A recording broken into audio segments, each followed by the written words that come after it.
अस्सलाम वालेकुम नाज़रीन, कानून ऐं इंसाफ़ प्रोग्राम सां आऊं आहियां अली हसन रोही। ऐं आऊं आहियां अली नासिर बलोच।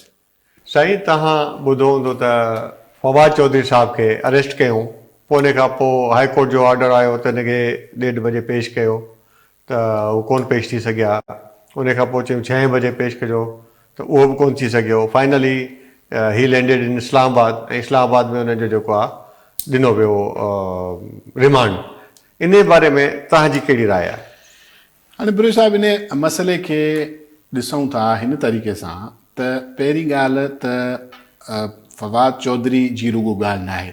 असां वटि जेका पॉलिटिकल विक्टिमाइज़ेशन थिए थी इहा इमरान ख़ान जी गवर्नमेंट में बि थी बदतरीन तरीक़े सां, उनजी बि ज़रूरु ॻाल्हि थियणु खपे। इमरान ख़ान बि पंहिंजे सियासी मुखालफ़नि ते धड़ाधड़ केस कया ऐं अहिड़े ई क़िस्म जा केस कया, सेडिशन जा केस उन्हनि ते बि थिया।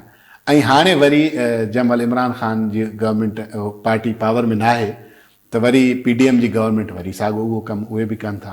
हिकु त इन सॼे अमल खे डिस्करेज कजे त इहो पॉलिटिक्स में बग़ावत केॾो अची वई। साईं, पॉलिटिक्स त पॉलिटिक्स आहे न, पॉलिटिक्स। ऐं ॿियो हिन में बिरोई साहब मां हिकिड़ो कंदुसि त हिकु त इहे बग़ावत जा मुक़दमा न थियणु खपनि सियासी माण्हुनि ते, जेके माण्हू सियासत कनि था, ठीकु आहे। ऐं ॿियो त ही जेके कानून बि ठहियल आहिनि हाणे हे साईं हर केस में ॾिसो था 124A सेडिशन ऐं 153A इहे हर हुन में तव्हां ॾिठो हूंदो त प्रमोट करणु। मां तव्हांखे साईं इहा ई ॻाल्हि इन ते थोरो मां तव्हां वधीक राय वठंदुसि। ॻाल्हि इहा आहे, हीअ त अंग्रेज़ जो कानून आहे। एग्ज़ैक्टली इहो ई मां चवणु चाहियां। अंग्रेज़ जो कानून आहे। अंग्रेज़ जे ज़माने में इहा जेका आहे हू चवंदा त जेका शाह सां वफ़ादार न आहे या जेका ब्रिटिश राज सां वफ़ादार न आहे उन जे मथां इहा जेका आहे सेडिशन जो ऐं जो केस हणी छॾियो, म्यूटिनी जो। हाणे हिते त असां सभु पाकिस्तानी आहियूं ऐं सभु पाकिस्तान असां एडॉप्ट कयो आहे। हाणे असांजे मथां पाकिस्तानी मथां सेडिशन जो, ऐं उहो बि इन करे जो कंहिंजी पॉलिटिकल राय मुख़्तलिफ़ आहे या उन्हनि जी जेका तव्हां बिल्कुलु मां तव्हां सां 100% मुतफ़िक़ आहे, अहिड़े कानून खे ख़तमु थियणु घुरिजे। तव्हां हिन बारे में छा था चओ? इहो ई बिरोई साहब मां तव्हांखे इन ई पासे वञणु पियो चाहियोसि त हीउ अंग्रेज़ जो कानून आहे। तव्हां 124A सेक्शन 124A PPC जा लफ़्ज़ ॾिसंदो न, हैट्रिड, कंटेम्प्ट और डिससेटिस्फैक्शन कोई माण्हू फैलाए थो पंहिंजनि लफ़्ज़नि जे ज़रिए या एक्शन्स जे ज़रिए या रिप्रेज़ेंटेशन जे ज़रिए, हैट्रिड नफ़रत, कंटेम्प्ट या डिससेटिस्फैक्शन कंहिंजे ख़िलाफ़, फेडरल या प्रोविंशियल गवर्नमेंट जे ख़िलाफ़, स्टेट जे ख़िलाफ़ बि न, कॉन्स्टिट्यूशनल इदारे जे ख़िलाफ़ बि न, फेडरल एंड प्रोविंशियल गवर्नमेंट। हाणे छा फेडरल प्रोविंशियल गवर्नमेंट जे ऑपोजिशन जो कम ई आहे डिससेटिस्फैक्शन फैलाइणु। गवर्नमेंट बि असां मां थी ठहे न। हा, गवर्नमेंट फेडरल हुजे या जेका आहे असां मां थी ठहे। पर मां इहो अर्ज़ु थो कयां त जेको इहो लिखियलु आहे त हेट्रेड आहे जेका, त पोइ छा इहा फंडामेंटल राइट जेका आहे फ्री स्पीच जे ख़िलाफ़ न आहे? बिल्कुलु आहे, बिल्कुलु आहे साईं। मां तव्हांखे ॿुधायां त लफ़्ज़ अदम इत्मिनान, डिससेटिस्फैक्शन खे ईअं चइजे अदम इत्मिनान। त छा जेकॾहिं गवर्नमेंट जा कदम सही न आहिनि त अपोज़िशन माण्हुनि में अदम इत्मिनान न फैलाईंदी त हे गवर्नमेंट सही न आहे असांजे ख़िलाफ़, उन ते इत्मिनान जो इज़हार नथा कयूं। माना इन जो मक़सदु आहे त सच ॻाल्हाइण ते बि ही जेका आहे लॻी सघे थी तव्हांजे मथां। जे तव्हां जेके पॉलिटिकल पार्टी जे ख़िलाफ़ सच था ॻाल्हायो त माना तव्हां अदम इत्मिनान। 124A सेक्शन 124A PPC जी जेका लैंग्वेज आहे उन में जेको बि माण्हू गवर्नमेंट पेट्रोल महांगो करे ऐं तव्हां चओ त इहो ग़लति आहे, हिनखे कंडेम कयो, इहो बि डिससेटिस्फैक्शन में अचे थो अगेंस्ट प्रोविंशियल गवर्नमेंट और फेडरल गवर्नमेंट। त हर कंहिं बि क़दम जे ख़िलाफ़ माना कुझु बि तव्हां हिकिड़ो लफ़्ज़ ॻाल्हायो 124A में अची सघे थो। मां इहो अर्ज़ु कयां थो त जहिड़ा ही कानून आहिनि जेको अंग्रेज़नि रखियो आहे, मिसाल आहे फ्री मूवमेंट जे ख़िलाफ़ 144 अची थो वञे, या ही अची थो वञे अदम एतमाद या अदम इत्मिनान, या वरी जेका आहे तव्हां हैट्रेड था फैलायो। ज़ाहिर आहे हिकिड़ी शइ तव्हांखे वञे थी, हिकिड़ी मूंखे नथी वञे। तव्हां जेका ॻाल्हि कंदो त मूंखे नफ़रत थींदी, मां ॻाल्हि कंदो त तव्हांखे सुठो न लॻंदो। त पोइ इन्हनि जे ख़िलाफ़ इहे जेके कानून आहिनि, छा ही वक़्तु न आहे इन कानूननि खे तब्दील कयो वञे? बिल्कुलु, सॼी दुनिया में साईं इन में अची विया रिफॉर्म्स। ब्रिटिश कॉलोनीज़ जेके बि हुया उन्हनि रिफॉर्म्स आंदा, पंहिंजे क्रिमिनल प्रोसीजर्स में रिफॉर्म्स आणे छॾिया, पंहिंजे पीनल कोड्स में रिफॉर्म्स आणे छॾिया। दुनिया हाले किथां जी किथे पहुची वई, उन्हनि पंहिंजे क्राइम्स जूं डेफिनेशन्स बदिलाए छॾियूं। असां अञा उते हलूं पिया था अंग्रेज़ जे ज़माने में त जेका गवर्नमेंट हुई फेडरल या प्रोविंशियल जेका बि गवर्नमेंट हुई, इवन जेको वायसराय हुयो या उन्हनि जो गवर्नर हुयो, उन जे ख़िलाफ़ जेको ॻाल्हाइणु हुयो उहो सम्झो वेंदो हो बग़ावत। लेकिन पाण उन्हनि हिते त इहा जेका कानून आंदो, लेकिन इंग्लैंड में कोन हुयो कानून। Exactly. उते कोन। हाणे तव्हां नथा सम्झो त हीअ असांजे पॉलिटिकल पार्टीज़ जी इमेच्योरिटी आहे जो अहिड़ा कानून ख़तमु नथा कनि। बिल्कुलु बिल्कुलु सही इमेच्योरिटी आहे। ऐं कानून में कॾहिं बि असां वटि तव्हां ॾिसो, जेकॾहिं बदिलाईंदा बि सही, मतिलबु नैब कानून खे बदिलाईंदा बि सही त पंहिंजे पर्पज़ जे लाइ बदिलाईंदा, मतिलबु अमेंडमेंट उते कंदा जिते पंहिंजो फ़ाइदो ॾिसंदा। जेके ॻाल्हियूं नैब जे कानून में कुझु ॻाल्हियूं अहिड़ियूं हुयूं जिन में वाकई अमेंडमेंट्स थियणु खपे, मसइलन 90 ॾींहंनि जो रिमांड, जी जी, ठीकु आहे, वग़ैरह वग़ैरह, या बर्डन ऑफ प्रूफ जेका हुई, बर्डन ऑफ प्रूफ तव्हां अक्यूज़ ते विझी छॾियो, इहे ॻाल्हियूं नेचुरल जस्टिस जे ख़िलाफ़ ख़िलाफ़ उन में तव्हांखे बिल्कुलु करणु खपे। पर तव्हां बाक़ी उन में अहिड़ो करे छॾियो ॻाल्हियूं, मख़सूस माण्हुनि मख़सूस केसनि खे साम्हूं रखी अमेंडमेंट्स आणियो। साईं, इहा ॻाल्हि जेका आहे पॉलिटिकल पार्टीज़ जी इमेच्योरिटी आहे, उहा ईअं ॾिसो न, हू हाणे सम्झनि था अॼु मां जेको आहे बलोच साहब मुंहिंजो मुखालिफ़ आहे, उनजे ख़िलाफ़ मां इहे कानून इस्तेमालु करे सघां थो, इन करे ख़तमु नथो कयां। हा, ऐं पोइ उन कानून में पाणे जखड़जी था वञनि, ऐं पोइ वरी चवंदा असांखां ग़लती थी वई, असां 62(1)(f) कॉन्स्टिट्यूशन। एग्ज़ैक्टली। उन ते सुप्रीम कोर्ट चयो त हिन में तरमीम थियणु खपे, तॾहिं बि पॉलिटिकल पार्टीज़ न कई, ऐं पाण उन जो उन में विक्टिमाइज़ थिया, सभु विक्टिमाइज़ थिया।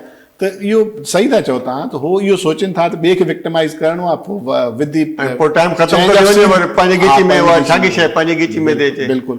त हे जेको असांजो बग़ावत वारो सेडिशन ख़तमु थियणु घुरिजे, इहो बि ख़तमु थियणु घुरिजे। असांजा जेके आहिनि, मां सम्झां थो त जेके लेजिस्लेटिव असेंबली जा मेंबर्स आहिनि, उहे ख़ुदारा इन शयुनि ते ॾिसनि ऐं इन्हनि कानूननि खे, अहिड़नि कानूननि खे जेका फंडामेंटल जी राइट्स जे ख़िलाफ़ आहिनि या मुआशिरे जे एज़ अ होल ख़िलाफ़ आहिनि, उन्हनि खे ख़तमु करणु खपे। अच्छा, हिकिड़ी ॻाल्हि हिन में आहे बिरोही साहब, त फवाद चौधरी खां जॾहिं पुछियो वियो त तव्हां बि त कंहिं साफ़ी पुछो रिमांड वारे टाइम ते, त तव्हां बि त केस कया हुआ मुखालफ़नि ते अहिड़े ई क़िस्म जा, त हुन चयो हा इहो ई अफ़सोस आहे, त उन असां वारे ज़माने में बि कया, हिन ज़माने में बि को करे थो।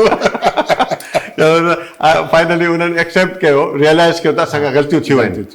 अच्छा, हाणे साईं ॿी जेका आहे केस उन ते था अचूं, जेको आहे मुस्लिम लीग काफ में पॉलिटिकल पार्टी जे लेवल ते हिकिड़ी जेके डिस्प्यूट्स अची विया आहिनि बिटवीन परवेज़ इलाही साहब, चौधरी परवेज़ इलाही साहब ऐं चौधरी शुजात सेन साहब। इन ते बिरोही साहब मां चवंदुसि पॉलिटिकल जेको एरिना आहे, लीगल न आहे, पॉलिटिकल एरिना तव्हांजी फील्ड आहे, तव्हां इन ते थोरी रोशनी विझो।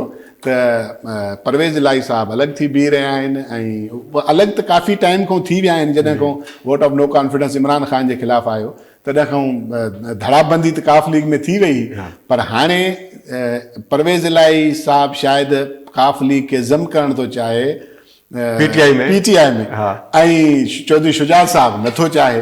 त हाणे तंहिं करे इहा सिचुएशन हाणे हो क्लेम कनि था, मुंहिंजे ख्याल में कोई जनरल काउंसिल जो इजलास घुराए परवेज़ इलाही ऐं उन चौधरी शुजात खे पार्टी लीडरशिप ताईं हटाए छॾियो आहे। त हाणे तव्हां इन ते डिस्कस कयो, इन पुठियों छा बेसिकली इहा पॉलिटिकल मूव आहे, इन में कोई शक कोन्हे त परवेज़ इलाही ऐं मोनिस इलाही बाक़ाइदा तौर ते उन्हनि पीटीआई सां पंहिंजो जेको आहे अलॻि कयो हुयो। उन खां पोइ नो कॉन्फिडेंस जो मूव आयो, उन ज़माने में बि हिकिड़ो अटैम्प्ट कयो वियो त चौधरी शुजात खे एज़ अ प्रेसिडेंट ऐं तारिक बशीर चीमा खे एज़ अ जनरल सेक्रेटरी हटायो वञे, उहो फेल थी वियो अटैम्प्ट। हाणे ॿीहर ही चाहिनि था त इन खे ज़म कनि पीटीआई में, ऐं मोनिस इलाही जो इन पासे मुंहिंजो ख़्यालु आहे त इन पासे लाड़ो आहे, पर उन खां अॻु में चवंदा त असां पार्टी अहिड़ो कमु करे छॾियूं, सत्यानाश करे छॾियूं त कंहिं जे कम जो बि न रहे।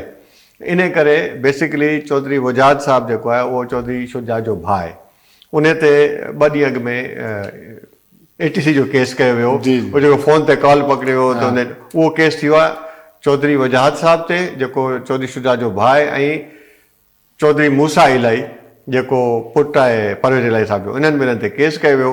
इन खां बि पॉलिटिकल माइलेज वठण जे लाइ त हिननि वरी दोबारा इहो मूव करे छॾियो त जीअं चौधरी वजाद खे प्रपोज़ कयो अथनि प्रेसिडेंट, ऐं कामिल अली आगा उहो वरी हिननि जो माइट आहे, हुननि सां माइटी आहे, त उनखे हुननि जनरल सेक्रेटरी प्रपोज़ कयो दोबारा। पर अॻु में ईअं कोन हुयो, अॻु में वजाहत कोन हुयो। हाणे वजाहत खे इन करे आंदो अथनि जो हाणे हू ज़ाहिर आहे काबिल आहे त मुंहिंजे मथां केस कयो, ऐं जेको चीफ मिनिस्टर पंजाब आहे इन टाइम ते उहो बि हिनजो माइट आहे, अच्छा नक़वी साहब बि हिन जो माइट आहे। हाणे माइट पाण में विड़ी पिया आहिनि, ॾिसूं ॻाल्हि वञे किथे थी, पर मूंखे इहो लॻे थो त चौधरी शुजात साहब लाइफ टाइम प्रेसिडेंट आहे PMLQ जो, जेको हुन जो कॉन्स्टिट्यूशन आहे पार्टी जी, उन में इहो लिखियलु आहे, उन्हनि खे जेको आहे नथा हटाए सघनि। ऐं पोइ दफ़े हिन दफ़े शायदि तॾहिं ई हिननि जेको इजलास घुरायो आहे हुनखे जनरल काउंसिल था चवनि या कुझु था चवनि, जंहिंजो पार्टी जी कमेटी जो इजलास हिननि घुराए ऐं पोइ उन में फ़ैसिलो कयो आहे। पर उन में वरी तारिक बशीर चीमा जो चवणु इहो आहे त उन में अॻु में नोटिस ॾियणो हूंदो आहे, सभिनी खे घुराइणो हूंदो आहे, उहो नोटिस न ॾिनो अथनि, हंगामी तौर ते इजलास करे ऐं फ़ैसिलो करे छॾियो अथनि। पोइ दफ़े बि हिननि इहा कोशिशि कई, उन खां पोइ वरी चौधरी शुजात साहब पाण वरी जनरल काउंसिल जो इजलास घुरायो, उन में सभई सूबनि जा जेके सदर वग़ैरह घुरायूं ऐं इनखे डिफ्यूज़ कयूं। ऐं हिन दफ़े वरी मां सम्झां थो इहो डिफ्यूज़ थी वेंदो, पर इहे PTI में मां सम्झां थो त चौधरी परवेज़ इलाही साहब जो आहे वञण जो। वक़्तु थियो आहे ब्रेक जो, तव्हां सां मिलूं था ब्रेक खां पोइ।